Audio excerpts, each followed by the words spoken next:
that there'll be some question and answer time because I try to leave room for that as well. So I'm excited that we'll have some of that. So don't hesitate to ask. If I don't know the answer, I will find it out for you.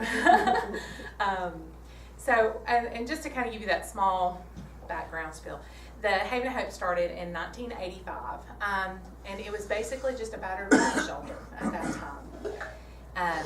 And over the years, it has grown exponentially from that. And part of that growth has come to include sexual assault victims and stalking, where so much of those interpersonal violence interconnect. It made sense that we would expand and cover those folks as well. It also broadened out that it was not just females that were battered. The predominant, and statistically, and as much as I'm a bean counter, I'm not going to give you bunches of statistics today. I will hunt them down and give you what you may want, but I don't usually do that. But statistically, yes, the 85% of the national average, and that kind of holds true in our little area of the world as well. 85% of victims are female. But that was important to do because a lot of folks felt like that was only who we served, and we do serve all victims, no matter anything going on in their life. And that's one of those things that I think is important, that it truly is all victims, regardless of where they're standing in the community, their race, their ethnicity, how they identify, their orientation, any of those things, that we are a space that's safe to come and receive services and support. But what that typically looks like for us is that we're an avenue of support. So if a victim in our community, and we even serve anybody in the state of Tennessee by some of our grant contracts, but our primary focus is here, of course, Coffee, but we also serve Bedford, Lincoln, Franklin, Marshall, and more. Just so you kind of have an idea, there's a 6-county area that we serve. We obviously have our 24-hour crisis hotline. I think you guys have seen some of our pamphlets. I've got more to give. If any of you want any of those, I can get more, and you can take what I have today as well. We also have, obviously, an emergency shelter, and that's exactly what that is, just for somebody who has emergency needs, that way for a safe place to be while they figure out what they want to do in their next steps, whether that's leaving, whether that's having a cooling off period, however that looks for those individuals, there's a safe place for them to be. And then we have what we call outreach offices, and that has been a big proponent of change and how we've grown. We found that a lot of folks didn't necessarily want to come into shelter. Our shelter is a home, and it's kind of stuff that is communal living. But sometimes when you think shelter, you kind of think barracks, you think scary. We've tried to make that as a homey and inviting environment as possible, but when it comes down to it, that's still not your space.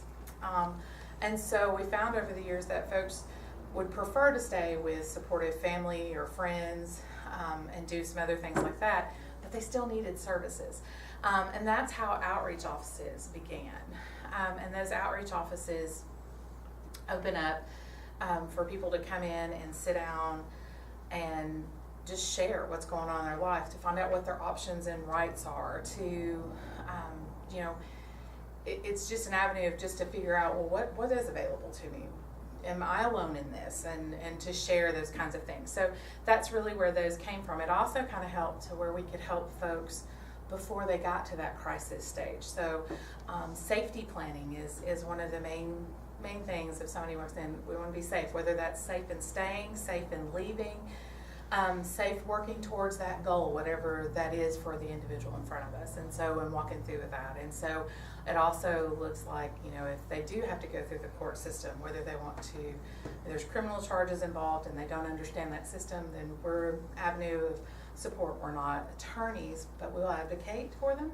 But it's kind of like being an extra set of eyes and ears and that moral support. And that's where that kind of stems from. And then from there, then there's also like if folks choose to do the civil route and do orders of protection, to ask somebody, an abuser, to stay away from them. So then we'll walk through that process with them and help them understand that as well. And so that's kind of the crux of what we do. I was trying to think if there was anything else. I try to be very broad, but and I am kind of short and sweet a lot of times, and I talk a little fast. So, but I don't know if you wanted to open it up to questions now, or if we wanted to wait for that. I was trying to think if there was anything I hadn't mentioned that I wanted to. You know, again, with the support that you guys give, we also give out food boxes, clothing, you know, emergency needs like that, personal care products, all those kinds of things. And those are for folks that are in outreach, also whether they come to shelter. Obviously, all that is a shelter for them. But even if they're staying with someone else or that kind of thing, we'll still help them provide some of those extra stuff. I'm sorry, I just noticed somebody. I'm like, I know. And so those items as well will go to folks in outreach to help them, you know, again, not feel like they're in imposition if they're staying with other folks. And you know, if you're in an emergency, you don't have a lot of funds, you know, food stamps and all those things are great, but they don't cover soap and toilet paper and, you know, toothpaste. Those are all needs. They're not covered, but I mean, so those are things that people need. So, so we help in those areas as well. So, not really a question and answer, but more of a conduit to more conversation. Could you tell us if you have a more personal connection to Haven of Hope, and maybe a bit about how you got into it? Okay, so I actually had graduated. This wasn't something I thought I was going to do with my life, to be honest. And then I happened to see through the school, they had sent out that the Haven of Hope was looking for an outreach coordinator in Coffee County. And it just hit me. I'm like, I really need to apply for that job. And I'm like, amazed me. It was just like, I'm supposed to do this. I couldn't explain it. I can't tell you why. I just knew that I needed to. And what confirmed it, there was cohort groups in the degree that I was in, and there were like 5 other people immediately emailed me, go, Kelly, I think you need to do this. Okay, done. I have experienced in high school, I mean, if we want to get that personal, I did deal with dating violence when I was in high school. So that's a different dynamic, but I still had no idea really how to deal with it. I didn't know how to tell my parents and my family about it. And then I only recognized, and literally moving away to Florida was how I got away. But that was an excuse to go to school in Florida. And I had family down there. And that was how I got out of the relationship. And so, you know, I recognized, and again, Haven of Hope was around then. I'm older. So it was still in existence at that time. I had no idea about it then. That wasn't something that we were told about, offered up about. So that's something at the high school we try to have information and all those kind of good things, because, you know, it is something that happens, and it can happen in any form of life. You know, one of the statistics that I think Will and I had talked about on the phone when we first started about coming, that always gets me, is 3 out of 4 Americans know someone who's been affected by domestic or sexual violence. And that's a pretty big deal, because you think about it. As I said that, if it wasn't something you personally have been affected with, you have a circle of influence, and somebody came to mind. Whether you know for sure that that's happened in their life, whether you think that might be what's going on, but they're not at a point to share that. You know, typically somebody has came to your mind about that. And so we all know or feel like we know of somebody in our lives. We don't talk about it. And I think that's one of the hard things that, you know, and it's kind of like one of those cliches things, but violence thrives in silence, you know, and that's where we do have to start speaking up about it. It is something very hard for a victim to come forward and talk about. There is shame and there is blame that goes into that for a victim. Nobody wants to stand up and go, my family life is just awful. You know, that's not something we just jump up and want to share with folks. But we do have people in our circle that are suffering with that, and they're not talking about it. And sadly, as a society and a community, sometimes we tend to want to blame a victim. Well, why this and why that, instead of holding a perpetrator accountable. You know, and that's a learned behavior, that going, hey, that's not okay. And that's part of like the bystander intervention kind of things that come out, is that we as a community stand going, that's not all right. Even when we're just joking about it, going, not a really appropriate joke, you know, or, You know, those kinds of things are important for us to kind of keep in mind and remember as we're going through our daily lives, and then recognizing. And that's where it's wonderful when we can come out and talk to folks, because when you do run into somebody, for as long as we've been around, not everybody knows about us. And so, you know, if you do have somebody in your circle of influence, or in your jobs, or in your other, you know, groups and clubs and different things that you're involved in, you know, if you find out somebody who has an issue and, you know, are a victim of domestic or sexual violence, then, you know, I want you to be able to go, hey, this lady came to church and told us about them. And so, you know, and having this information, and please share it, because we want to help folks. We're not going to force anybody to do anything that they don't want to do. It really is about walking with somebody and helping them make a plan that works best for their life. Because I don't know what's best for everybody. Each person knows what's best for them, and how you can help them get there, and work with the boundaries and different things that they have going on and that they need. So, yes, sir. How many children and adults are in the house and elsewhere? So in our shelter, I actually just finished doing some of our year-end reporting stuff. Face-to-face, we did, in the 6 counties, we served about 1,040, I think, face-to-face. We answered over 3,000 hotline calls. In our shelter, we had 24 adults and 16 children, and they stayed various amount of time. Some people just need a short time. Some people may need longer as they're trying to get into housing, or if they're trying to get back to other family members and maybe out of state or out of town. And then just to kind of give it a little more home view, we served 306 individuals just in Coffee County through our outreach office there in Manchester.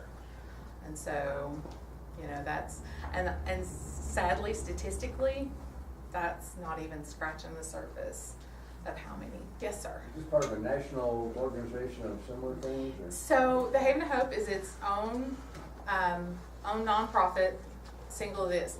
However, like in the state of Tennessee, there are like 40 programs similar to ours. And the majority of those are supported through state grants and through federal dollars, because the state does care about these kinds of things, but they don't have their own, so they do out to private organizations. And there are places like us all across the nation. It's an initiative. It's actually the Victims of Crime Act, and through VAWA, which is Violence Against Women.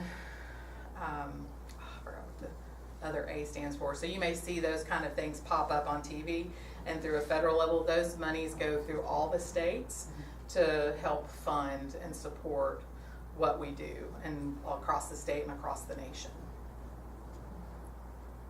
Is there anything that the community can do to help you? Do you need donations for items, or?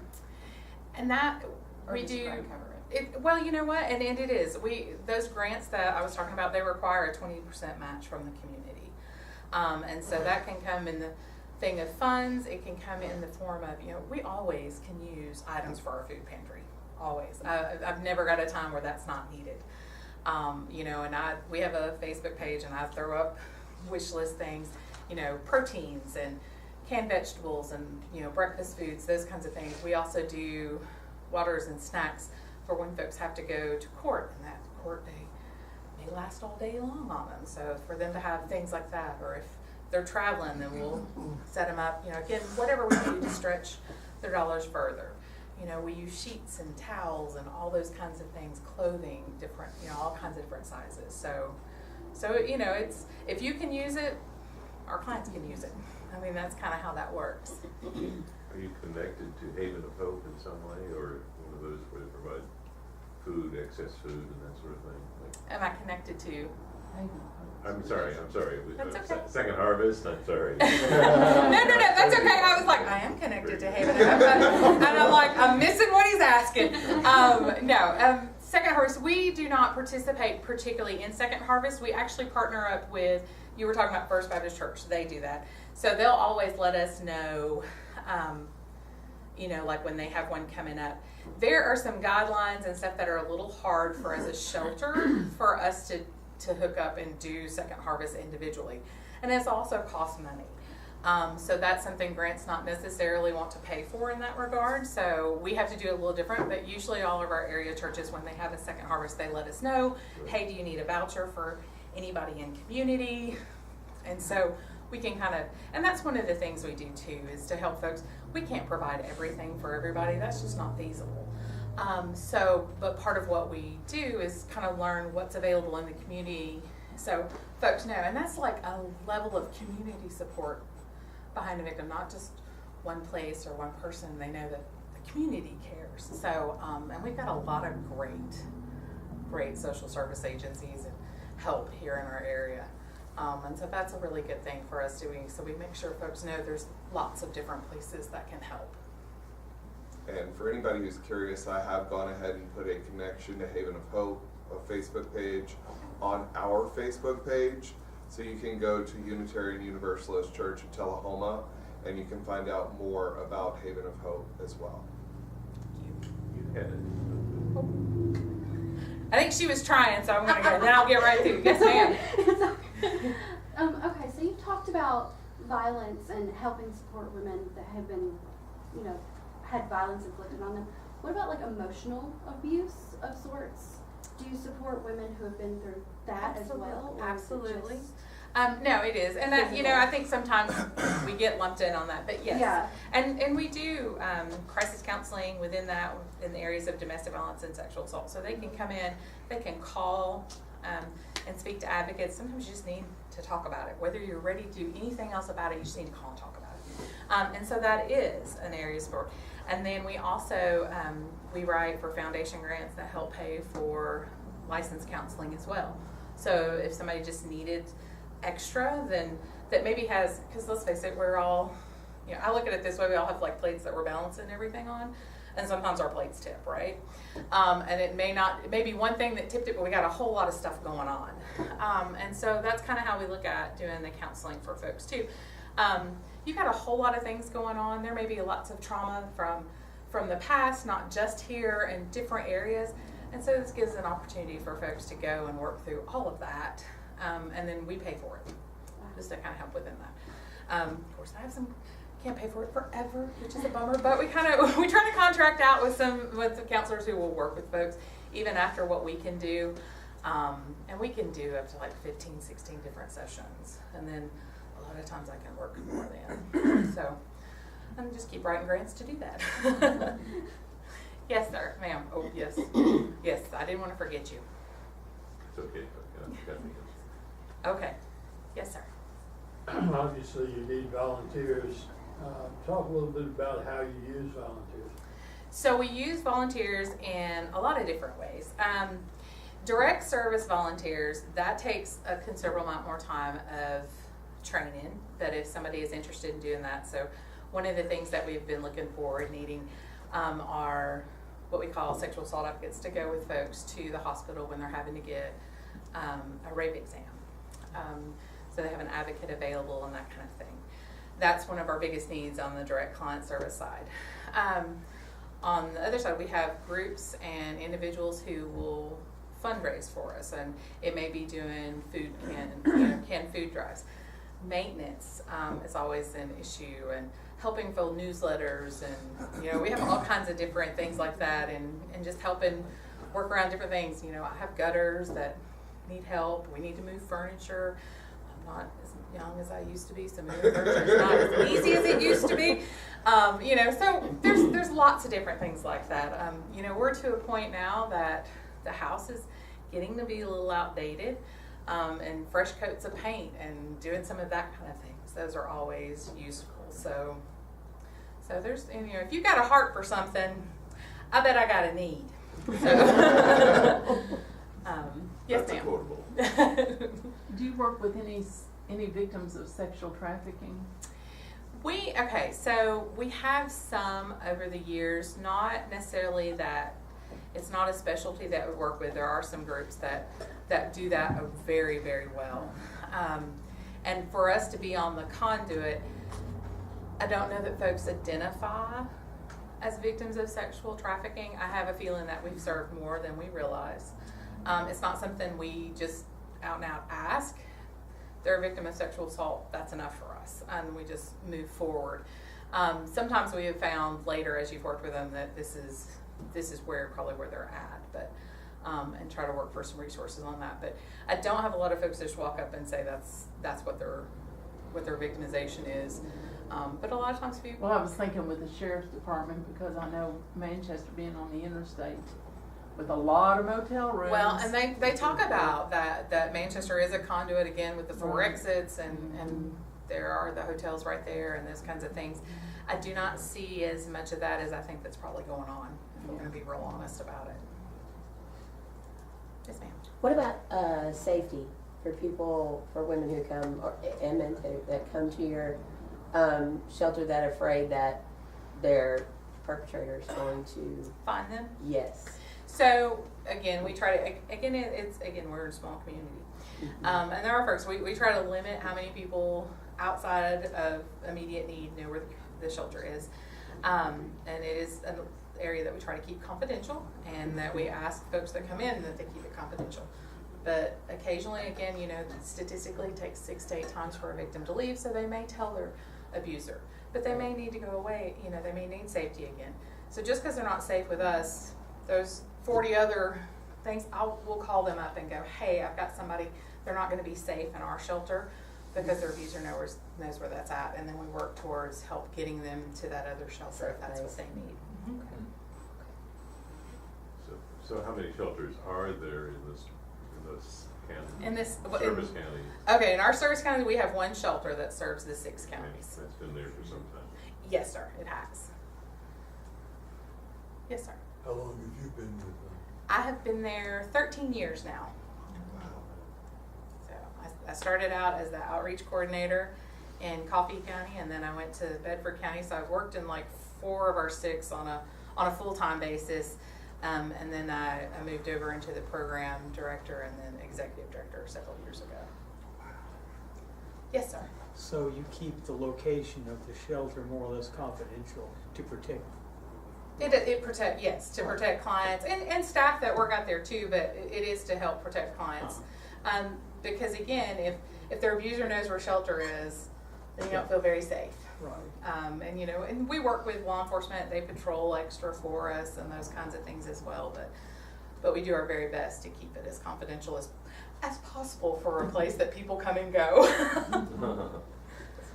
So, all right. So I'm thinking I'm about done. I appreciate y'all's time and your questions and the opportunity to come and share with y'all and